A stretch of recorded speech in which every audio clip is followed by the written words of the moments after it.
बच्चों, आज हम समांतर श्रेणी का टॉपिक शुरू करने जा रहे हैं। तो समांतर श्रेणी से अर्थ निकलता है कि समान अंतर, एक ऐसी श्रेणी जिसका अंतर समान हो उसे समांतर श्रेणी कहते हैं। वीडियो को लास्ट तक देखें, लाइक अवश्य कर दें। तो समांतर श्रेणी एक ऐसी श्रेणी होती है जिसके सभी पदों में अंतर बराबर बराबर रहता है, उसको हम समांतर श्रेणी कहते हैं। तो देखिए, समांतर श्रेणी जैसे मैं समझा दूं, 4, 6, 8, 10, इनमें अंतर कितने कितने का है? 2 का, 2 का, 2 का।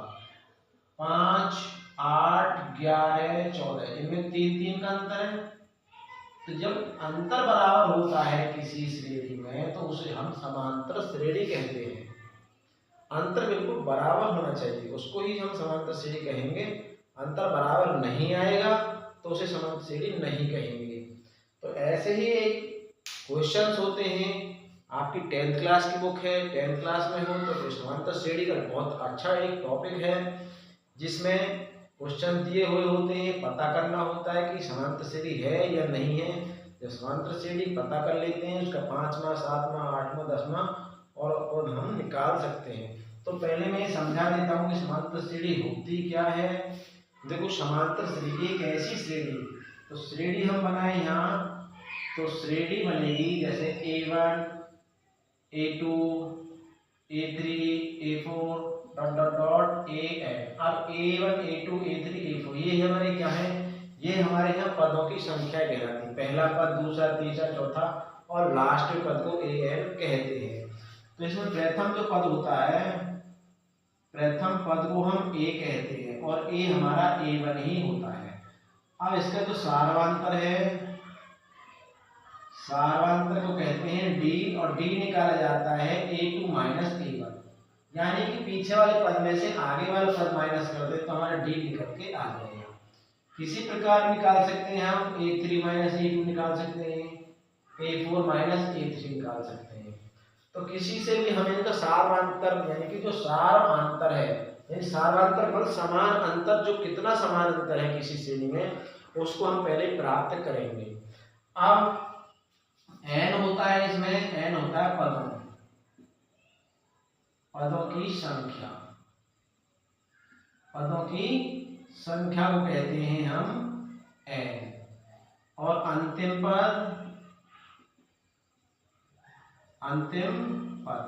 पद को हम an भी कह देते हैं और कहीं कहीं l भी कह देते हैं।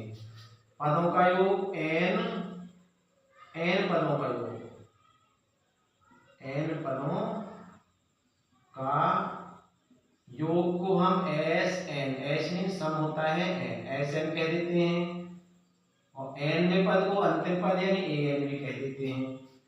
अब हम सीधे सीधे प्रश्न पर चलते हैं कि हमारा प्रश्न क्या होगा। पहला प्रश्न है एक्सरसाइज 5.1 से।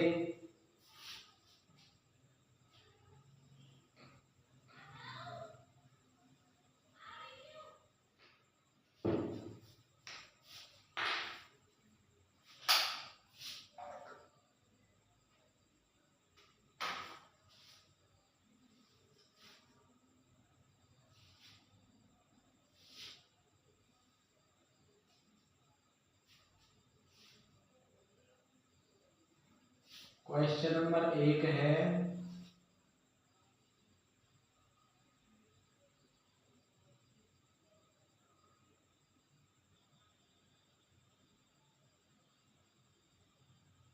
लिखा हुआ प्रत्येक किलोमीटर के बाद,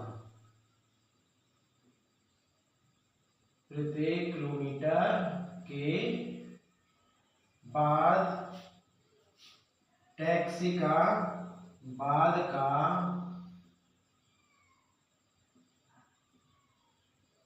टैक्सी का किराया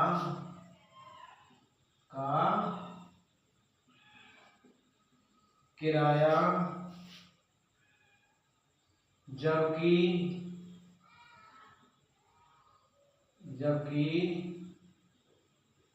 प्रथम किलोमीटर का किराया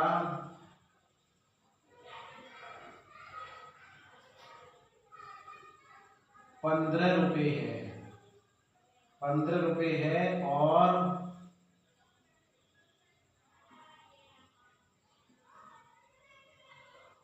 उसके अतिरिक्त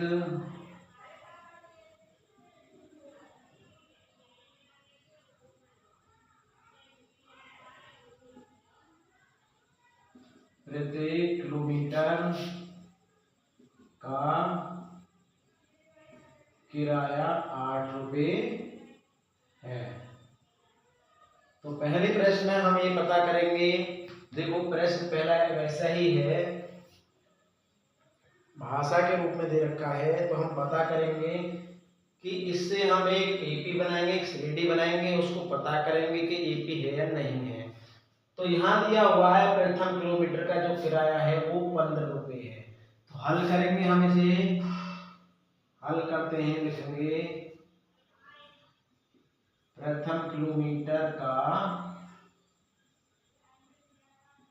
किराया है 15 रुपये। तो दूसरे किलोमीटर का किराया क्या होगा? दूसरे किलोमीटर का किराया बताइए, किलोमीटर का किराया 15 रुपये तो पहले का था, और प्रत्येक बार 8 रुपये उसके किराया बढ़ा दिया जाता है, तो 15 और 8 हो जाएंगे 23 रुपये। ऐसे ही थर्ड किलोमीटर का किराया क्या होगा? ऐसे ही 23 में फिर 8 रुपये बढ़ा देंगे, तो हो जाएगा 31 रुपये।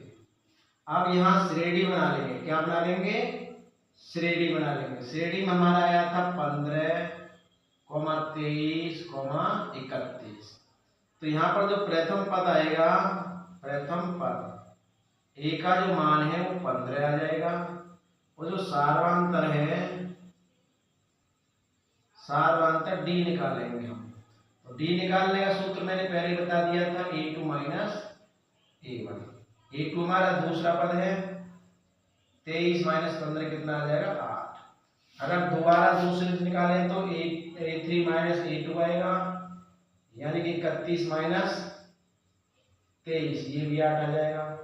जब यहाँ सार्वांतर बराबर है, इस श्रेणी में सार्वांतर बराबर आ गया, तो सार्वांतर बराबर आया तो मैंने बताया था वो हमारी समांतर श्रेणी कहलाएगी। तो इस प्रकार यह एपी है, क्योंकि इसका सार्वांतर